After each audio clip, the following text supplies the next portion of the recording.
Hello everyone, Denise here. Today we are going to make these fingerless gloves with the cluster stitch.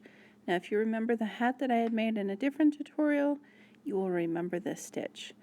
We use the stitch all the way up these gloves, and each one is exactly the same as the other. There is no left and no right, they're both identical. So let's get started. A little bit about the construction of these gloves. These holes right here are where your thumbs go in, and that is just a chain 3 that we're going to do in the round when we're doing the cluster stitch. It's really easy, and I think you'll really enjoy these. Let's get started with the materials. We are going to need a bulky weight 5 yarn. This is Premier Yarns Appalachia. It is a bulky weight 5. The yarn that I used for the gloves that I showed you in the intro is stuff that I had bought that was hand spun and dyed by someone on Etsy, Snowkist Farm Gifts, called Moody Blues on Etsy. That's what I have left of it. There was 164 yards in that. So this Premier Yarns Appalachia, it has 140 yards, and that should be plenty for both mitts. And then we will need a size K hook, and we will need a size I hook. We will need some scissors, and we will need something to weave in our ends. So we are going to start with a slip knot with our K hook. And how I do my slip knot, I just wrap it around my finger, I pull that through, and there you go. That's how I do my slip knot. There's a million ways to do it. And then we are going to chain 22. Now I have a medium to size large hand, and this fits my hand just ever so loosely. I didn't want it tight against my hand because the wool content of the blue ones that I made is just a little bit scratchy on my skin since it's 100% wool. If you want to make your mitts smaller or change the size in any way, this is a multiple of 2 stitches. So you go ahead and you count as many as you need in multiples of 2 to fit around your hand.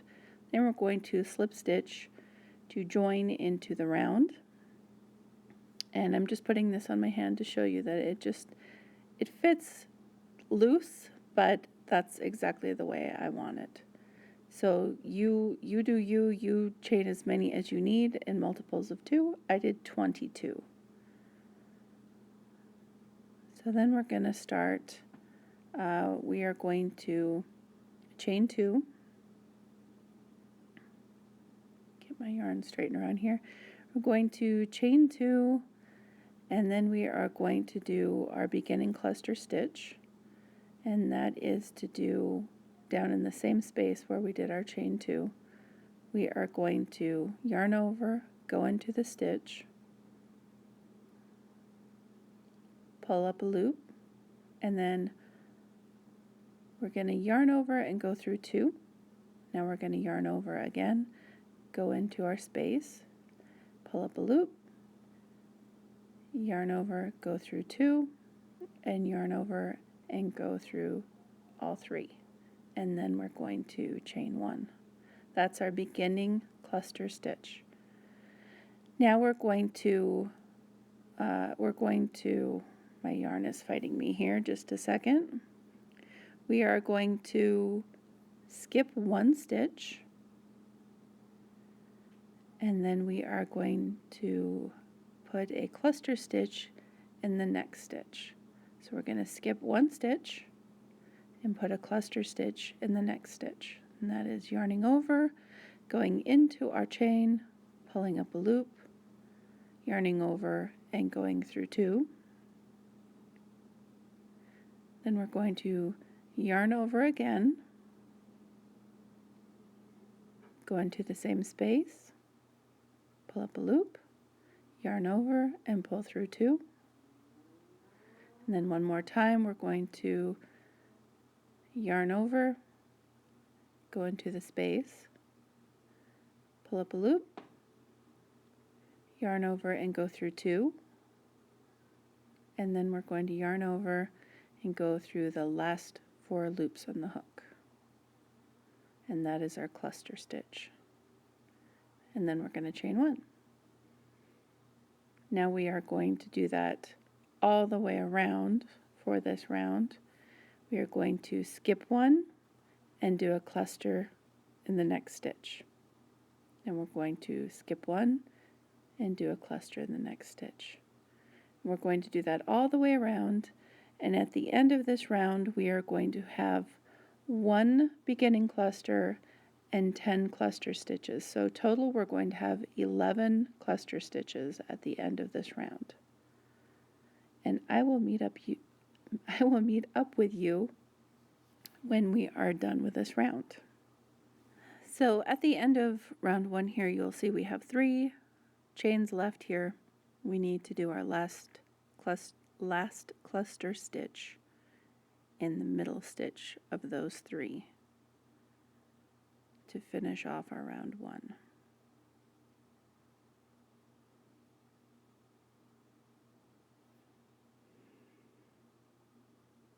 And then we will slip stitch to the top of our chain 2 that we started with.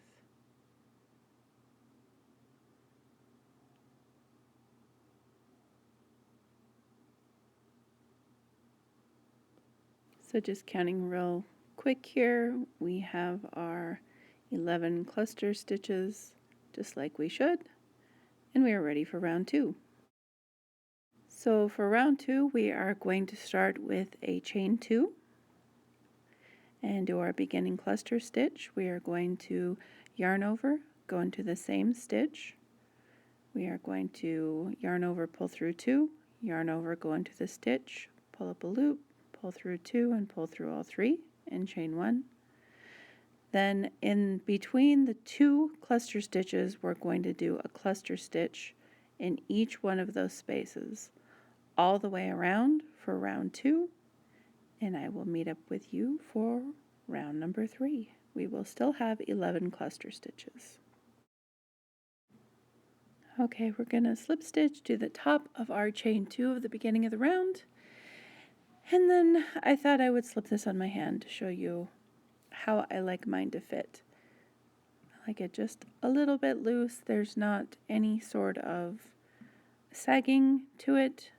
There's not any pulling on my hand. It's just comfortable for me. So for the next round, we are going to do the same thing that we did in round 2. We're going to repeat that for round 3 and round 4, and so that will be a cluster stitch to begin with, and then a regular cluster stitch all the way around for the next 2 rounds. And then I will meet up with you at the end of round 4 so that I can show you how to do the thumb hole. Really easy, not hard at all. It'll be super easy. Okay, I'll meet up with you at the end of round 4.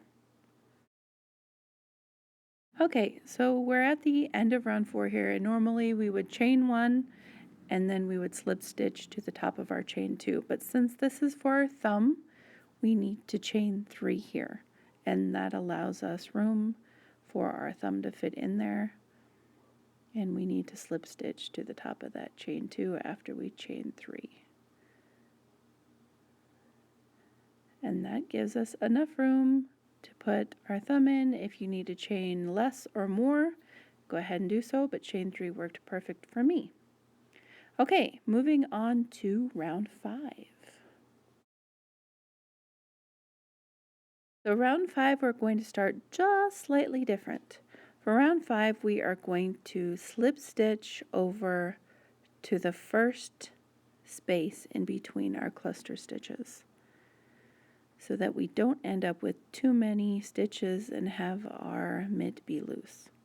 We're going to slip stitch over to the chain 1 space in between the stitches, and then we are going to go ahead and do our beginning cluster stitch, and then in the next space we are going to do another cluster stitch, and we're going to do that all the way around for round number 5, and I will meet up with you at the end of round 5. Okay, so that at the end of round 5 we are to the space where our thumb was. We do nothing different. We just put a cluster stitch in that space like it was a chain 1, even though it's a chain 3. And then we are going to put a slip stitch into the top of our chain 2, and that closes off and pulls in where our thumb hole is. And I'll put this on for you to see. That spot is just a little bit extra of room for you to fit your thumb in there. Okay, so now we are going to go on to round 6. Okay, so for round 6 we are going to do our beginning cluster. We're going to do our chain 2, in the same space do the beginning cluster, and then we are going to chain 1, and then we are going to put a cluster stitch in each stitch all the way around. We're going to do that for round 6, and we're going to do that for round 7. So for the next 2 rounds all the way around, we are going to do the same as what we've been doing. And now we are at the wrist portion of the mitt, and we are going to do round 8. We are going to switch to our eye hook. Now if you don't want to do this section the way I'm doing it, you can do a ribbed band. If you like, you can do single crochet all the way around and then do a front post back post like I did on the hat that I made. But I like this pattern to continue with the eye hook. So I'm going to go ahead and continue with the eye hook for round 8. For round 8, I am going to repeat round 6 by chaining 2 and doing the beginning cluster stitch, and then a cluster stitch in each space all the way around. And I'm going to do round 8 this way, and then I'm going to do round 9 this way, and then I'm going to do round 10 this way. So this round and 2 more rounds I'm going to do exactly this way with the eye hook, and then I will meet up with you at the end of round 10. Round 11, we are going to chain 1 and put a single crochet in each stitch all the way around the bottom of our mitt, and we should have 22 stitches at the end of our round 11.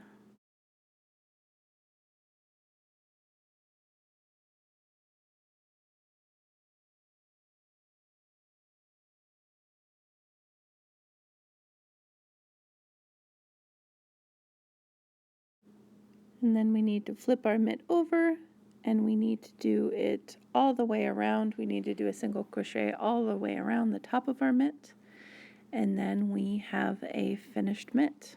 We need to weave in our ends, but this is what it looks like. And now our other hand needs a mitt, so we need to make another one for our other hand.